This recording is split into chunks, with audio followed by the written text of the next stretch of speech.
تاسو به وایئ چې دلې دا ګڼه ولیده او دا خلک ولې راغونډ شوي دي، دا به دلته په دې ویلا پته ولګي.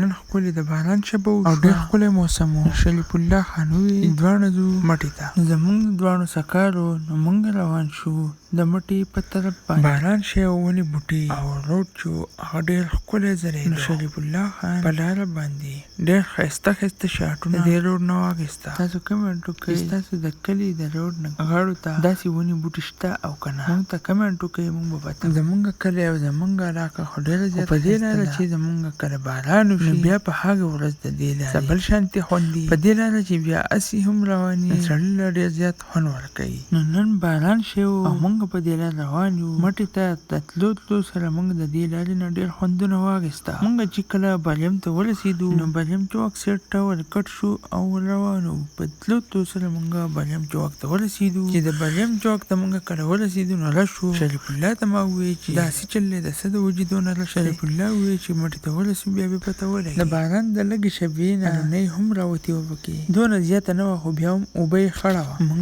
چې کله مټې ته ورسېدو نو په مټه کې د روډ غاړې ته ډېر خلک را روان وو. نو شریف الله ته ما وویل چې راځه چې موږ ته د دې پته ولګي چې دا څه چل دی. نو موږ چې لږ بره لاړو نو په الله اکبر کې ډېره زیاته ګڼه وه او رش. موږ چې کله الله اکبر چوک ته ورسېدو نو په الله اکبر چوک کې ډېر زیاته رش وه. نو موږ چې وکتل نو هغه د پي ټي آی څه احتجاج موږ حاریان شو دې خبرې ته چې په دونه تیز باران کې په دونه ګڼ تعداد سره دا خلک راغلی وو. د باران 5 منټه نه وشي او موږ راورسېدو. که څوک د عمران خان سره مینه لري نو ما ته په کمنټ کې عمران خان زنده باد ولیکئ. دا د مراد سعید دپاره یو احتجاج منتقي و. نو تاسو خو په دې خبره ورسېدئ. نو زموږ لږ کار و موږ هغه او واپس روان شو خپل کلي طرف ته.